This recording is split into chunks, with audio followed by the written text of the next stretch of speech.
morning to all of you. In today's class, we are going to start our chapter number 13. अभी तक हम लोगों ने chapter number 1 to 9 complete कर लिया है. नाउ अपने सिलेबस में 10, 11, 12 एंड 13 ये 4 चैप्टर्स रिमेनिंग पार्ट है, जिसमें से आज स्टार्ट कर रहे हैं चैप्टर नंबर 13 एंड उसका नोमेनक्लेचर है प्रोबेबिलिटी. इसमें से भी आपका इस ईयर जो है कुछ सिलेबस रिड्यूस कर दिया गया है. रिड्यूस वाले पोर्शन में क्या है, वेट कीजिए एक मिनट बता देता हूँ.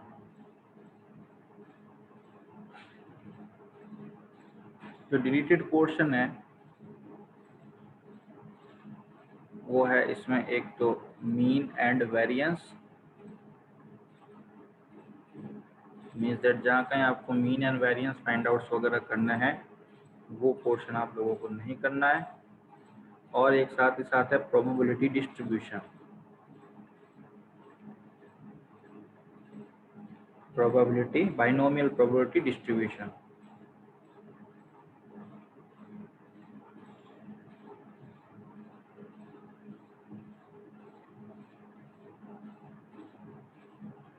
इसको रिड्यूस कर दिया है इस ईयर के लिए.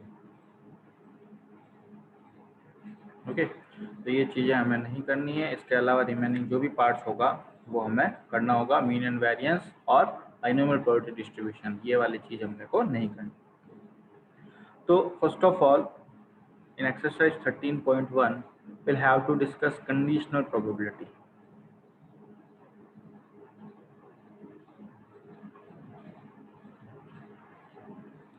इस कंडीशनल प्रोबेबिलिटी को डिनोट कैसे करते हैं, A/B, या इसको कहीं कहीं यूं भी शो कर रखा है बुक में. दोनों ही नोटेशन के तरीके हो सकते हैं. फॉर्मूला क्या है इसका, इसको प्रोनाउंशिएट ऐसे करते हैं probability of the event A given that B, या फिर क्या है B is happen. हमें A का प्रोबेबिलिटी फाइंड करना है इवेंट A का when B is already happened.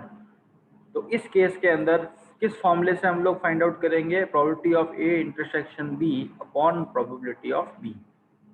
दोनों का ही सेम फॉर्मूला है. अगर कभी यूं B by A आ जाए तो क्या होगा, जो नीचे वाला है वो आज ही रहता है. यहाँ क्या है, probability of event B when the event A is already happened means that B intersection A upon probability of A.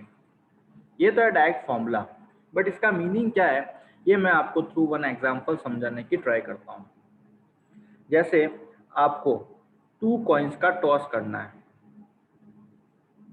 तो हमें टोटल कितने आउटकम्स मिलेंगे, 4 आउटकम्स मिलेंगे. ओके, 4 आउटकम्स कौन कौन से 2 कॉइन्स को टॉस करने पर, HH, HT, TH, TT. एक बार तो मैं इसका इंटरप्रिटेशन बता रहा हूँ, देन इसी एग्जांपल को थ्रू फॉर्मूला बता देंगे. ओके, अब ये 2 कॉइन्स का टॉस करना ये हमारा कोई एक इवेंट है, हमारा ट्रायल है, हम प्रैक्टिकल कर रहे हैं. अब यहाँ पर कोई इवेंट A है. इवेंट A को मैं डिफाइन करता हूँ टेल अपीयर्स ऑन 1 कॉइन.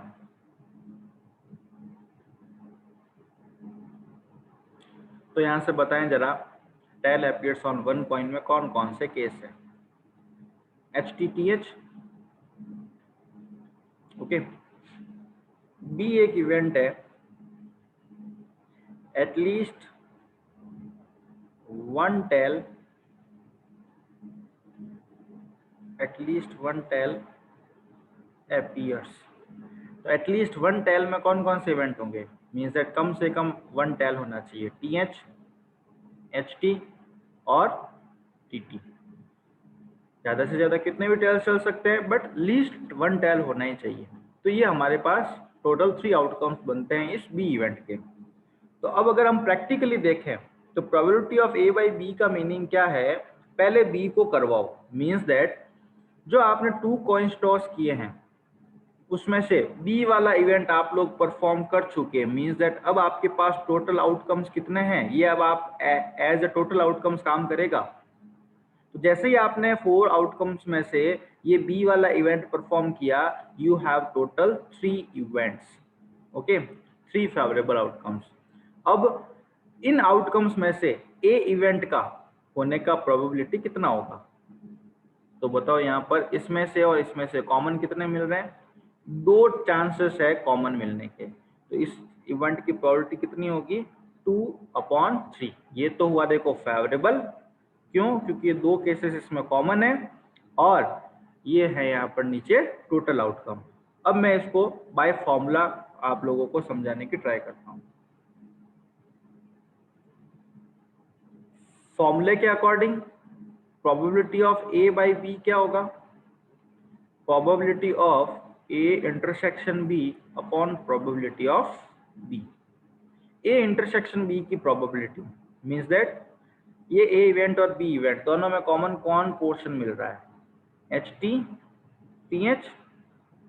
तो इस ए इंटरसेक्शन बी का प्रोबेबिलिटी कितना होगा, फेवरेबल इवेंट 2 टोटल 4, टोटल यही काम ले रहे हैं इसमें से, अपॉन में प्रोबेबिलिटी ऑफ इवेंट बी। तो बी की प्रोबेबिलिटी कितनी है, टोटल फेवरेबल आउटकम्स कितने 3 डिवाइड बाय टोटल आउटकम्स कितने 4, 4 से 4 कट कर दीजिए, आंसर कितना मिला है 2/3। तो ये एक कंडीशनल प्रोबेबिलिटी का जो है आउटकम है, ये डायरेक्ट इंटरप्रिटेशन और ये बाय फॉर्मूला यूजिंग करके आप लोग कर सकते हैं। तो हमें अपना फॉर्मूले लगाना है, ऐसा इसमें नहीं करना है कि इसमें से ये आए फिर इसमें से इसमें जा रहे हैं और उसके बाद हमें दिमाग लगा के करना है। बस आपको थ्रू अ सिस्टम एक कंडीशन दे रखा होगा और फाइंड आउट करना है। उससे पहले एक आप लोगों को 11th क्लास में एक फॉर्मूला पढ़ रखा होगा आपने, n A union B is equals to n of A plus n of B minus n of A intersection B. यही फॉर्मूला प्रोबेबिलिटी के केस में भी लगता है, probability of A union B is equals to probability of A plus probability of B minus probability of A intersection B. तो overall ये हम लोगों को परफॉर्म करना है। नाउ विल शेयर पीपीटी जिसमें हम लोग आज के क्वेश्चंस लेते हैं जितने होते हैं।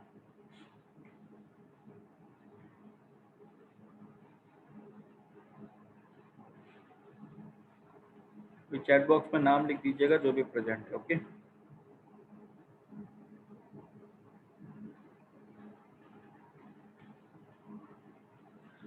question number 1.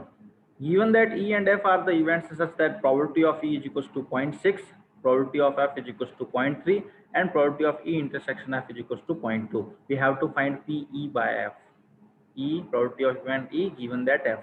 तो फॉर्मूला क्या होगा, probability of E intersection F upon probability of F. E intersection F का probability कितना है 0.2 अपॉन probability of कितना है 0.3, पॉइंट हटके कट गए, आंसर कितना आ रहा है 2/3। Now probability of F given E, तो क्या होगा probability of F intersection E upon probability of E।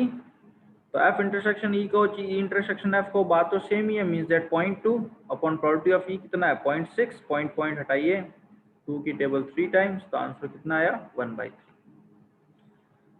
Okay, next question लेते हैं।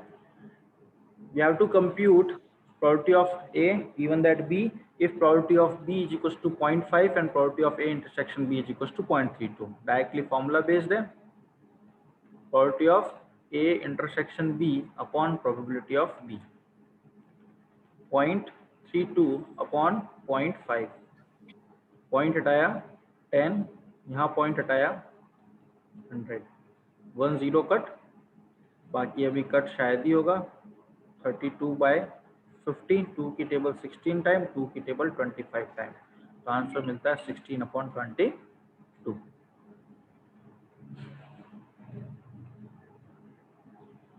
Next question, probability of A दे रखा है, प्रोबेबिलिटी ऑफ बी गिवन है 0.5 and probability of B by A given है। We have to find probability of A intersection B. तो first of all probability of B by A given है ना, तो ये फॉर्मूला लगा देते हैं, B intersection A upon probability of A.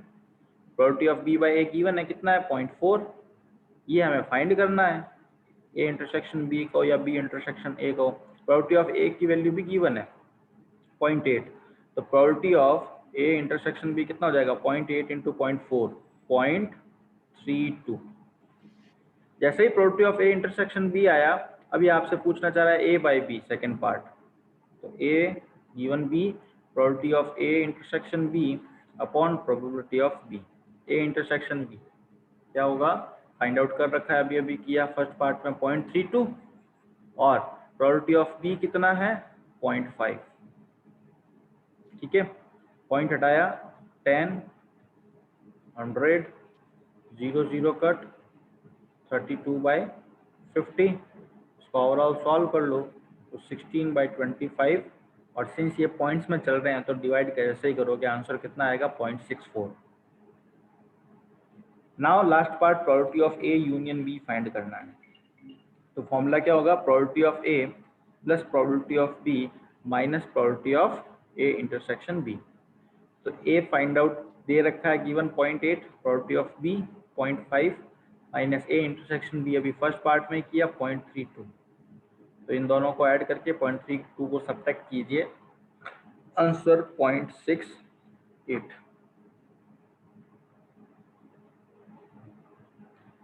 Sir समझा नहीं, फिर से बताओ। कौन सा थर्ड? हाँ सर। देखिए प्रोबेबिलिटी ऑफ ए गिवन है, probability of B part and probability of B by A given है 0.4। हमें first part probability of A intersection B find करना है, तो क्यों ना हम इसका फॉर्मूला लगा दें, probability of B intersection A upon probability of A. Probability of A की वैल्यू गिवन है, कितनी है 0.8। 0.8 डिवाइड का इधर आएगा मल्टीप्लाई में, तो 8 4 जा 32, 0.32 probability of A intersection B. ये हमारा फर्स्ट पार्ट। जैसे ही हमारे पास फर्स्ट पार्ट का आंसर आता है ना, हाँ बता, वो बी इंटरसेक्शन ए था ना सर शायद। अच्छा हाँ समझ गया। बी इंटरसेक्शन ए हो, ए इंटरसेक्शन बी हो, बात तो सेम ही है ना। हाँ हाँ समझ गया सर, हाँ ठीक है sir. Now question number 4, probability of A union B evaluate करना है if twice of probability of A is equals to probability of B is equals to 5/13। देखो प्रोबेबिलिटी ऑफ ए कितना होगा 5/30, 13 इंटू 2 26। प्रोबेबिलिटी ऑफ बी कितना होगा 5/13 directly given है, और third part दे रखा है probability of A by B is equals to 2/5।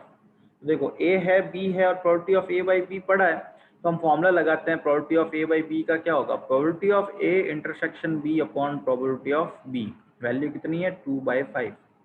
Probability of B given है कितना 5/13। तो यहाँ ये डिवाइड में है, इधर आएगा मल्टीप्लाई में चला जाएगा, तो 5/13 यहाँ वैल्यू पुट कर दे रहा हूँ डायरेक्ट, 5 से 5 कट 2/13। ये क्या है probability of A intersection B. हाँ हमें ए इंटरसेक्शन बी नहीं फाइंड करना, क्या फाइंड करना है probability of A union B. तो फॉर्मूला क्या, probability of A plus probability of B minus probability of A intersection B. Probability of A की वैल्यू कितनी है यहाँ पर 5/26, बी की 5/13 माइनस ए इंटरसेक्शन बी अभी अभी फाइंड किया 2/13। ओवरऑल इसका एलसीएम लीजिए 26, तो 5 प्लस 10 माइनस 2 2 जा 4, तो 15 minus 4 11/26।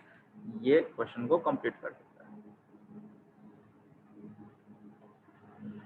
Next question number 5 as it is है, ए यूनियन बी दे रखा है, प्रोबेबिलिटी ऑफ बी दे रखा है, प्रोबेबिलिटी ऑफ ए दे रखा है, probability of A intersection B पूछ रहा है। तो अभी अभी जो फॉर्मूला इस्तेमाल किया उस फॉर्मूले को यूज करके आप लोग ए इंटरसेक्शन बी फाइंड कर सकते हो। A union B is equals to probability of A plus probability of B minus probability of A intersection B.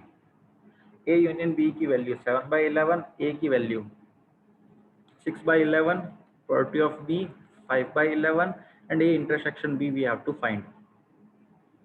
तो इसको इधर ले आते हैं, probability of A intersection B is equals to 6 5 minus 7/11, 11 LCM 6 plus 5 11 minus 7 4। तो probability of A intersection B आ गया 4/11। अब फाइंड करना है probability of A given B. तो probability of A intersection B upon probability of B. A intersection B का value 4/11, B का part 5/11, 11 से 11 कट, आंसर आना है 4/5। इसी टाइप से आप लोग प्रोबेबिलिटी ऑफ बी बाई ए भी क्या कर सकते हैं, फाइंड कर सकते हैं। नाउ देखें, ये तो थे ओनली डायरेक्टली क्वेश्चन। अब थोड़ा सा अच्छा जिसमें आपको कुछ इसके प्रैक्टिकल वेज भी मिलेंगे कि हाँ भाई ये वेरीफाई हो रहा है। तो अ कॉइन इज टॉस्ड 3 टाइम्स, तो कॉइन इज टॉस्ड 3 टाइम्स, तो टोटल आउटकम्स कितने 8, H T H T H T H T, double H double T double H double T, 4 times H 4 times T.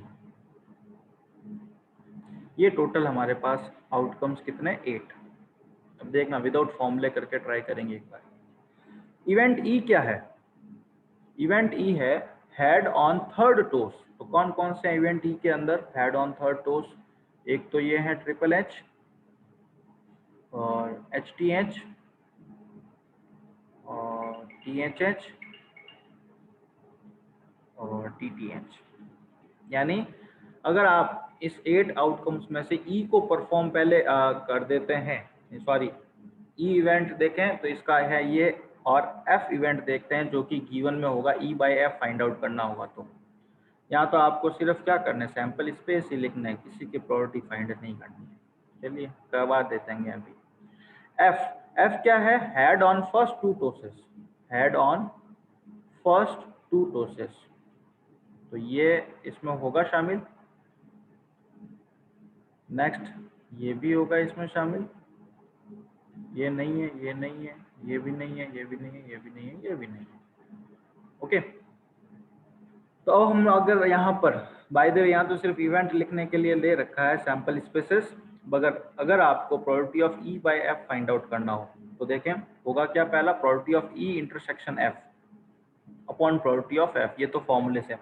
ई intersection F में देखें जरा कौन सा common मिल रहा है, ओनली ये ट्रिपल एच मीन्स दैट क्या होगा 1/8 upon total probability of F, F में कितने इवेंट्स हैं 2, तो 2/8, 8 कट 1/2। ओके, अब मैं इसका, अगर आप लोग ये फॉर्मूला नहीं पता हो ई बाई एफ कोई पूछे तो क्या होगा, तो first of all F is happened means that 8 से आप लोग आउटकम्स पे आ गए कितने एफ पे, ये एफ ऑलरेडी सेलेक्ट कर लिया। नाउ आपके टोटल आउटकम्स 2 हो गए। अब इसमें से इवेंट ई परफॉर्म करते हो तो इसमें से कौन सा आउटकम मिल रहा है आपको, ओनली सिर्फ और सिर्फ ये सिंगल वाला 1, इसीलिए आंसर क्या आएगा 1/2। देखो विदाउट फॉर्मूला भी आप लोग कर सकते हैं। तो क्वेश्चन नंबर 6, इसमें बाकी जो आपके हैं सैंपल स्पेसेस के आउटकम्स वो आप लोग लिखेंगे। ई बाई एफ पूछ रखा है तो ये E by F E by F E by F हर एक के अंदर फाइंड कर रखा है।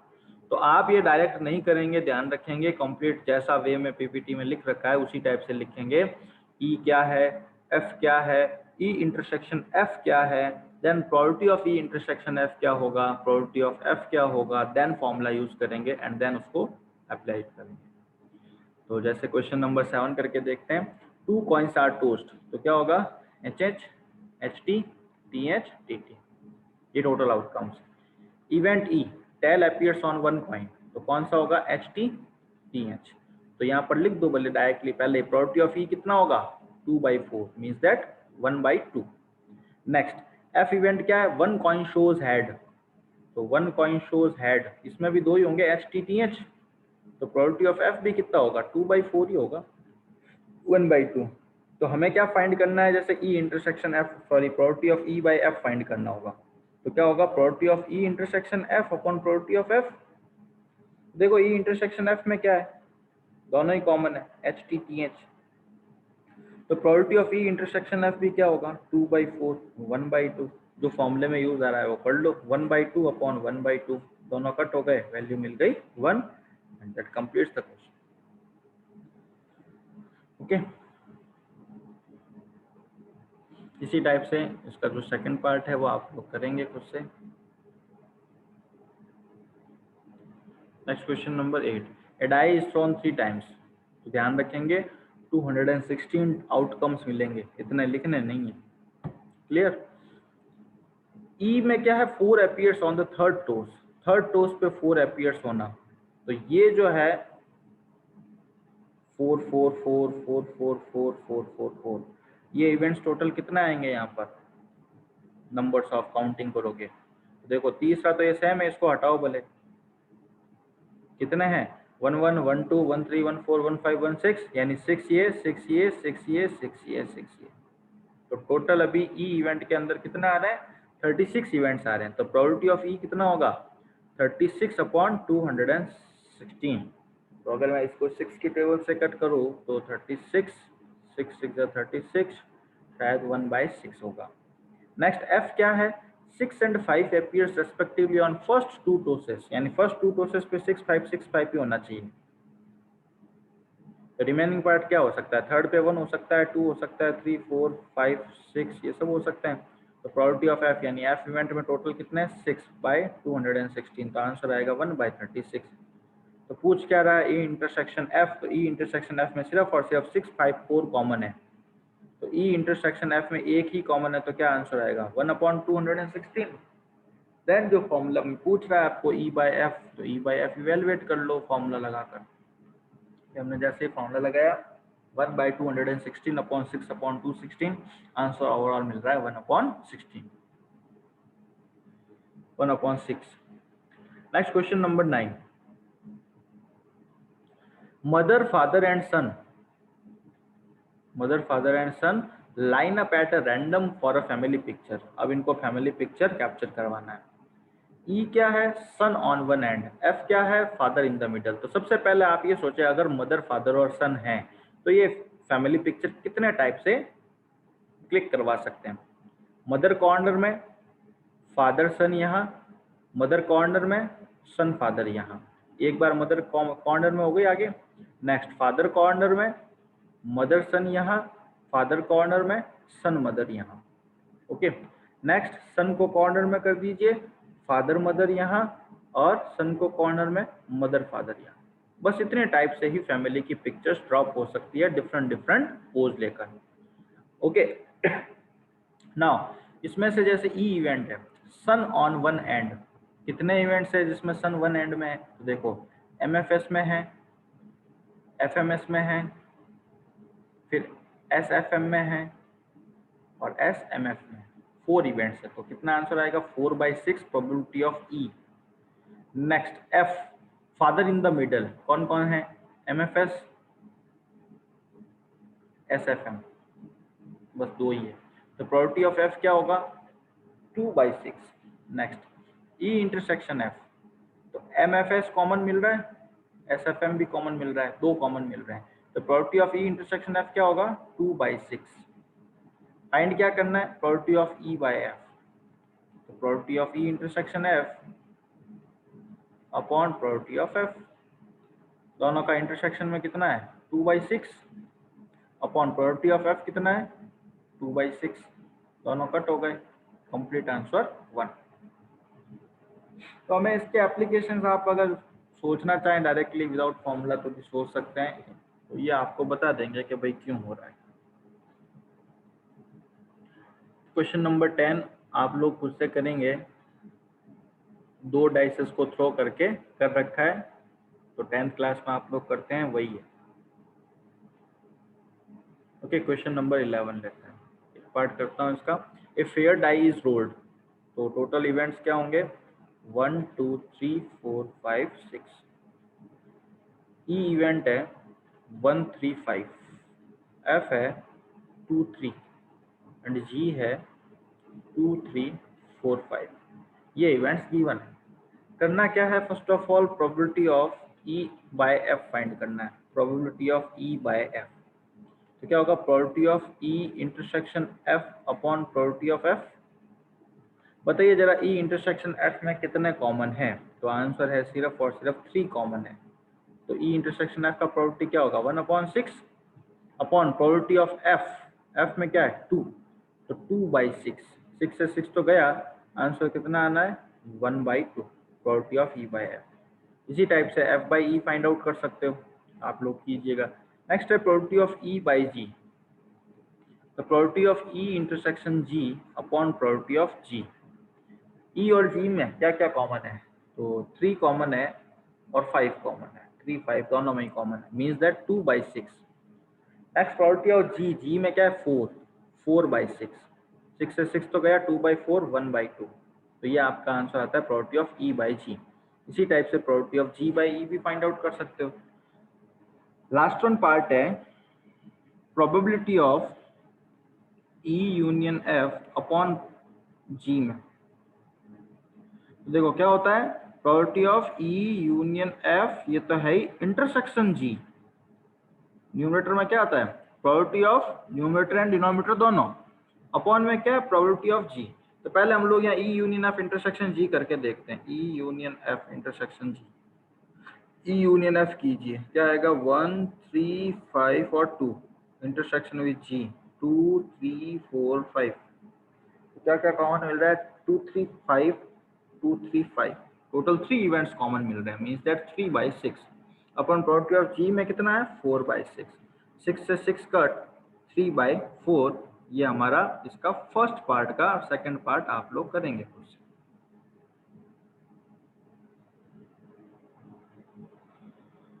ओके, क्वेश्चन नंबर 12 है assume that each born child is equally likely to be a young boy or a girl. If a family has 2 children, what is the conditional probability that both are the girls given that the youngest is girl? यानी दो part है इसमें, आपको probability तो इसकी part की find करनी है। given that पोर्शन में दो डिफरेंट टाइम है, तो मैं क्या करता हूँ फर्स्ट ऑफ ऑल, अगर दो चिल्ड्रंस है तो क्या क्या हो सकते हैं, दोनों बॉय, बड़ा बॉय छोटा गर्ल, बड़ी गर्ल छोटा बॉय, एंड दोनों ही गर्ल गर्ल। ये तो हमारा सैंपल स्पेस बन जाता है। The youngest is girl and at least one is girl. तो फर्स्ट ऑफ ऑल अगर मैं इस इवेंट को ई मानूं तो यंगेस्ट इज गर्ल, यंग के अंदर क्या होगा, यानी छोटी गर्ल है, तो कौन कौन है उसके अंदर, गर्ल बॉय, ये यंगेस्ट है। तो अब इन दोनों में कॉमन कौन मिल रहा है 1। ई, एक मिनट रुकिए, ये तो है इवेंट एफ,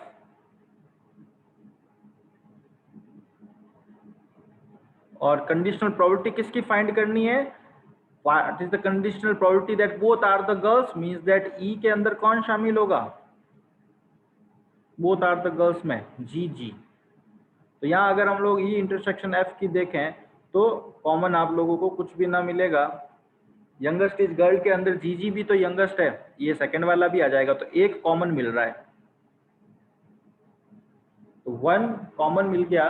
तो इस केस के अंदर आप लोगों को क्या होगा, इसमें आप लोग शामिल कीजिए इसको जी जी को भी, इसमें भी यंगेस्ट गर्ल है, तो दोनों में कॉमन कितना मिला 1, तो टोटल 1, पहले प्रोबेबिलिटी ऑफ ई 1/4 अपॉन दोनों के अंदर का जो कॉमन पोर्शन है वो भी 1/4, तो टोटल कट होके कितना आ जाएगा 1/2। देखो इवेंट ई में जी जी शामिल हो गया, ई डैश में है that the youngest girl is child girl, तो बी जी और जी जी। यंगेस्ट मीन्स दैट बड़ा होता है, एल्डर मीन्स दैट बड़ा होता है। Anyone unmute yourself and give the answer. यहाँ यंगेस्ट के अंदर मतलब बड़ा होता है, बड़ा होता है, तो एल्डर मतलब बड़ा होता है, हाँ, यंगेस्ट मतलब छोटा। यंगेस्ट चाइल्ड इज गर्ल, तो यहाँ ये बीजी जी जी ऐसा ही है, आप उसको अपने अकॉर्डिंग मतलब छोटा, हाँ, यंगेस्ट चाइल्ड इज गर्ल, तो उसके अकॉर्डिंग इनको लीजिएगा। अगर आपको ये थोड़ा सा एरर लग रहा है तो चेकआउट कर लीजिएगा इसको। आई थिंक यंगेस्ट आप भी छोटा ही कह रहे हैं। Question number 13. An instructor has a question bank consisting 300 easy true-false question, 200 difficult true-false questions, 500 easy multiple-choice question, 400 different multiple-choice question. If a question is selected at random from the question bank, what is the probability that it will be an easy question? तो ध्यान रखेंगे किसका probability पूछ रहा है, it will be easy question का, जो भी अपन मानेंगे उसको ऊपर, गिवन दैट के बाद का जो पोर्शन आता है वो नीचे, given that it is a multiple choice question. तो इसका फॉर्मूला क्या बनेगा, probability of easy question intersection with MCQ upon में प्रोबेबिलिटी ऑफ एमसीक्यू। तो यहाँ पर आगे जब सॉल्यूशन कर रखे हैं तो इनको नाम दे रखे होंगे ए बी सी एटसेट्रा। तो देखें एक टेबल चार्ट बना रखा है, ट्रू फॉल्स मल्टीपल चॉइस कितने हैं, easy plus true false 300, easy plus multiple choice 500, difficult plus true false, difficult plus multiple choice, total कितने हैं ये, टोटल मल्टीपल चॉइस कितने हैं, और ये टोटल की टेबल। अब उसके according let us denote E for easy, M for multiple choice, D for difficult question and T for true false. Total numbers of question कितने हैं 1400, total multiple questions कितने हैं 900। तो E इंटरसेक्शन M कितना होगा, means that जो easy भी है और MCQ भी है, तो easy plus MCQ total common कितने हैं 500 अपॉन टोटल कर दिया 1400, यूं के यूं probability of selecting a multiple choice question now, तो मल्टीपल चॉइस क्वेश्चन कितने हैं टोटल 900 अपॉन 1400। तो यहाँ जैसा कि मैंने फॉर्मूला बताया था E by F, easy intersection with multiple choice question upon probability of multiple choice question, then divide किया 14 से 14 cut, 5/9 is the required answer. तो क्वेश्चन आप क्वेश्चन नंबर 14, 15 आप लोग करेंगे, 16, 17 MCQ है, आप देख लीजिएगा, करें तो ओके, अदरवाइज ठीक है।